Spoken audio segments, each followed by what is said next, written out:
All right, welcome to the Detroit Lions News podcast. I'm your host, Joe Chap. Obviously, yesterday I did a podcast. It was a little bit jumbled up. My computer issues galore.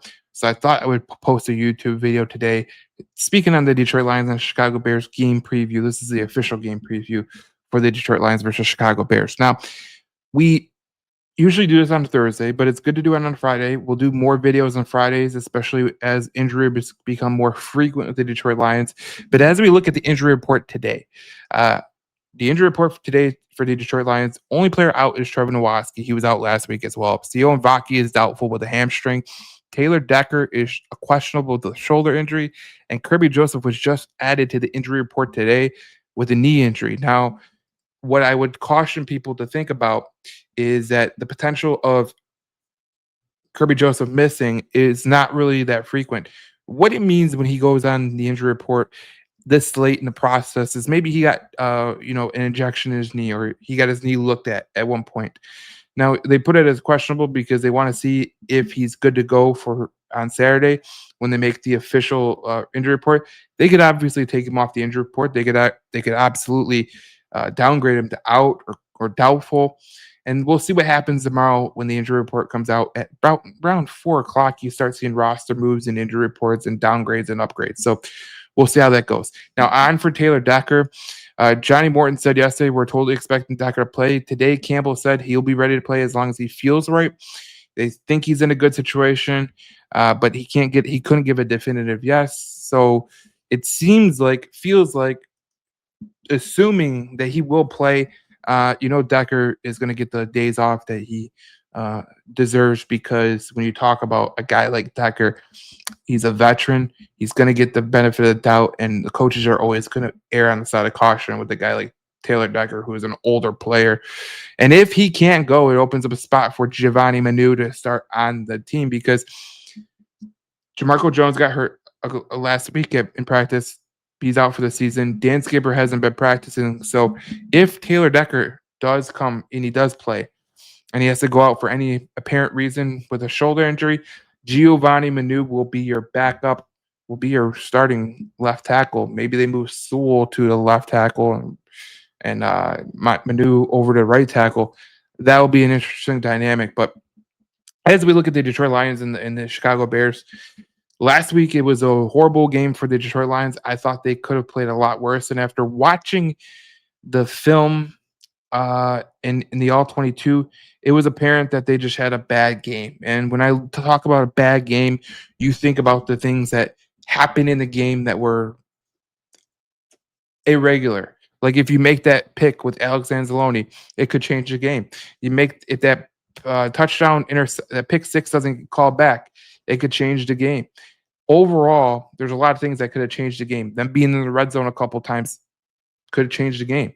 Them throwing an interception could have changed the game. And all you look at is opportunities that were missed by the Detroit Lions.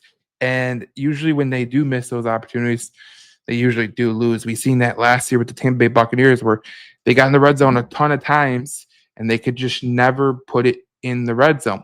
Now, when we talk about the Detroit Lions versus Chicago Bears, obviously there's people worried about the pass rush. When you think about the pass rush, think about this. Week 1, 4-man pressure, pass rush, defensive success rate leaders. The Denver Broncos were number 1 at 73.9. The Detroit Lions were number 2 at 69.2. Washington Commanders were 68.8. Green Bay Packers were 7th, but after last night, they probably are pretty close to number 1. But you see that and you go, okay, maybe the pressure was better. Obviously, the defense was pretty good. Here's what Kelvin Shepard said about the way his defense played. Good. I just want to open up with starting with obviously addressing week 1 against Green Bay. Obviously, we left Lambeau with a loss on the wrong side of the day there, but I really want to dive into the game real briefly and just put everything out there as far as how I saw it. So coming off the field, you guys know ultra competitive nature of the game. My temperament and things, I was pissed, and I'm ready to scald everybody.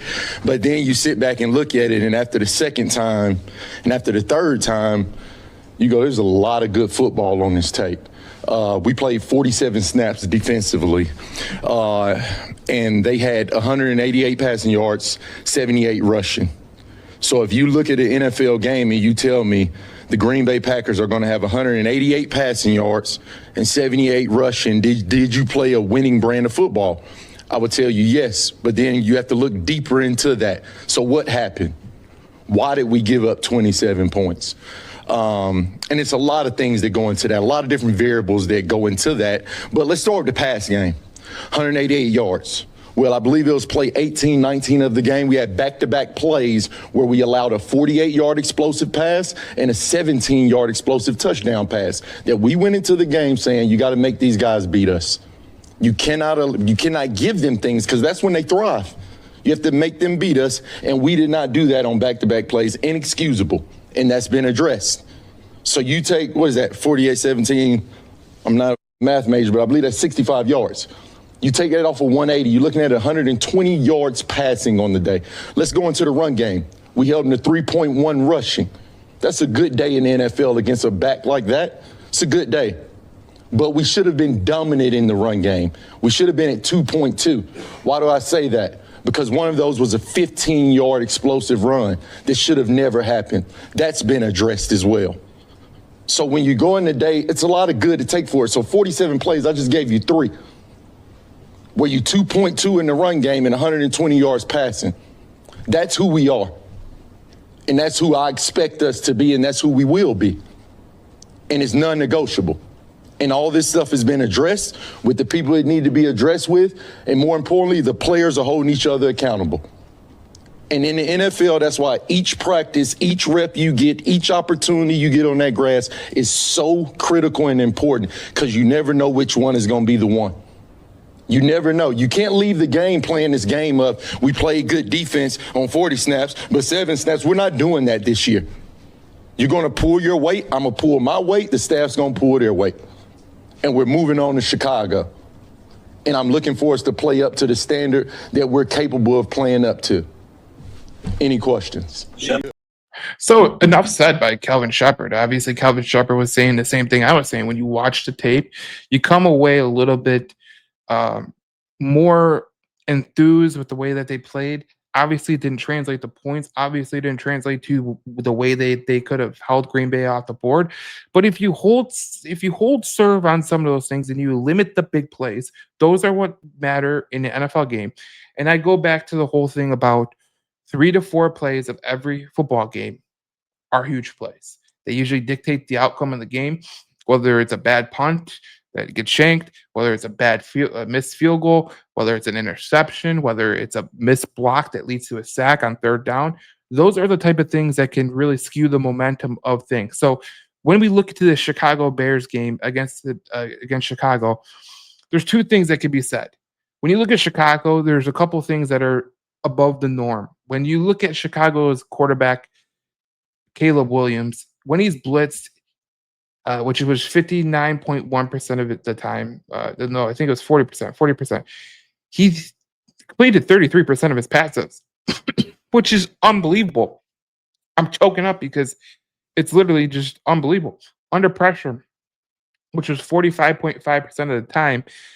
I'll get to why that statistic matters. He was 11 for 6. He was 6 for 11, 54.5 completion percentage. He had 62 yards, and his yards per attempt was 5.6. Now you're asking, the Lions couldn't get pressure on Jordan Love. Why are they going to be able to get pressure on Caleb Williams?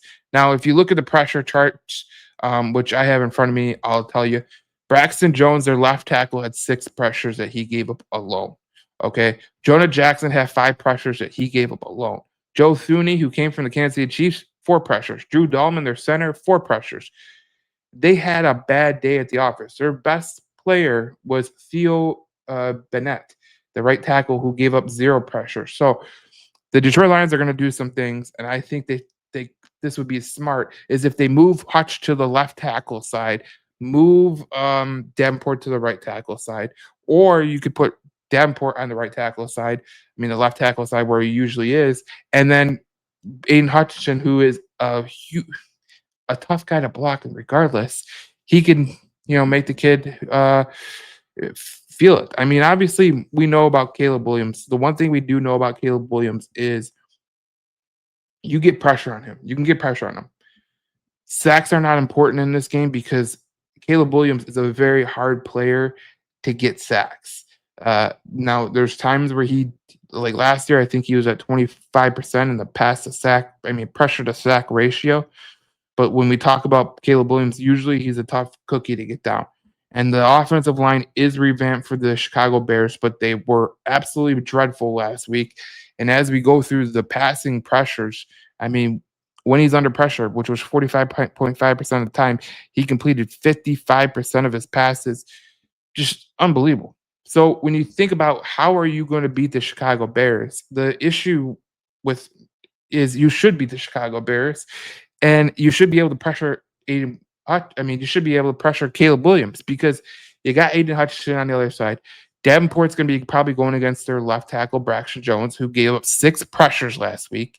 And then you think about it from this perspective.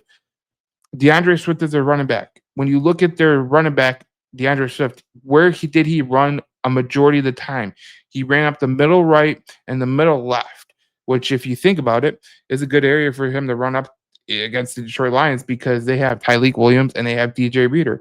And when we look at last week and we talk about what was what was things that Detroit did that was special, that they actually did a good job. Well, when you look at the rushing defense, like the run defense, Jack Campbell was a highly productive player with 2 stops. Terrion Arnold, who had 1 stop, Anzalone had 1 stop. Derek Barnes had 2 stops. Davenport had 1 stop. Brian Branch had 3 stops. And those are kind of the metrics that you look at. Now, when you look at the tackles, I mean, Branch, Jack Campbell, Derek Barnes, Davenport, Anzalone. I mean, Hutchinson didn't get on the board, so we expect a big jump up from him this week because let's be honest with ourselves. When we talk about the Detroit Lions, we talk about that they have a lot of potential to do a lot of great things. And I predicted the Detroit Lions to win 12 games, and that wasn't because I thought that they were not that talented. It's because they are extremely talented. Now, going against Chicago is going to be an interesting dynamic because Ben Johnson comes into the whole fold. And when we look at, Dan Campbell's record against NFC North teams, the one team that's gave him problems is the Bears. So this is going to be a good thing to get situated. And when Dan Campbell was on the morning show earlier in the week, he said the biggest thing that they could fix is communication. Now, when you look at the run blocking grades for the Detroit Lions, this is something that has to get better. Now, obviously, we know Decker's dealing with a shoulder injury, but Graham Glasgow, as bad as his Pro Football Focus grade is, he wasn't as bad as most people say. I just think that was the case. Now, regarding the offense, I went to the defense, so let's go to the offense. The one thing I will say about the offense is I thought the offensive line played better than people thought because Jared Goff had a huge window to throw. Like he really had a lot of time to throw. I believe I have it up here, but I don't know if it's where it is. But it was a statistic on how much time to throw he had, and he had like 3.1, which is like the highest of week 1. And it seemed like when you watched all 22 that the receivers just weren't getting open. And when you have that much time to throw and you can't get the receiver and you're checked down all the time, that's when you run into trouble. So I look for the receivers to be a lot better in week 2. Obviously, being at home helps. Obviously, when you see all the efficiencies that you had in week 1, I think you should be able to do it. Now, when Morton was talking about the team, he was talking about this. I think St. Brown's unbelievable. He's taken. That was about St. Brown. But there was a lot to be said about what the Detroit Lions did against the Green Bay Packers that were could have been better. But obviously, like I go back to what I said earlier in the video, they could have been a lot better at maximizing their opportunities. Now, they didn't maximize their opportunities by any stretch of imagination, but if they continue to play like they did on Sunday and they get their opportunities and they make do of them, they're going to win a lot of football games because that was probably their D- game. That was probably the Detroit Lions D- game, and they still didn't get walloped. Now they did. The final score is closer than it really was, but when you play as bad as the Detroit Lions played on Sunday, I mean, you should be getting absolutely hammered. So the fact that they didn't get hammered shows that, look, they're going to be a good team. They had a bad game. They're going to be a lot better in week 2, and that's where I think it's going to happen. So when we look at the NFL game picks, they have everyone's picking the Detroit Lions besides Adam Rank, who's a known Chicago Bear homer, and Bucky Brooks, who he's picking the Bears for some odd reason. Now, I'm not saying that the Bears are not a great team, but when we look at the statistics of the Bears, I mean, even their pass rush, which you think would be really, really good. Dale, I can't even say his name. The kid that came from Dallas, he had 3 pressures. Montez Sweat had 0 pressures on last Monday. And so look, this is an opportunity for the Detroit Lions to get right, plain and simple. And if they struggle in this game, we might have some issues. Like we really might have some issues if they struggle in this game, because when I look at the Chicago Bears, I look up Caleb Williams.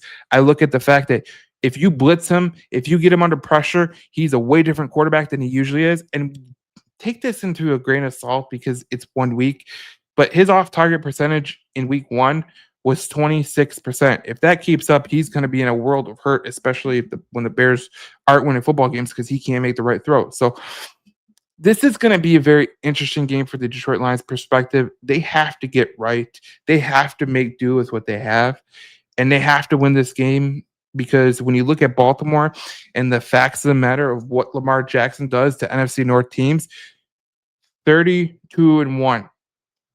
32-1. He's only lost 1 game against the NFC, and it's because, teams don't see that speed, they don't see that agility, and they don't see the accuracy and the throwing power that Lamar Jackson possesses. So it is what it is.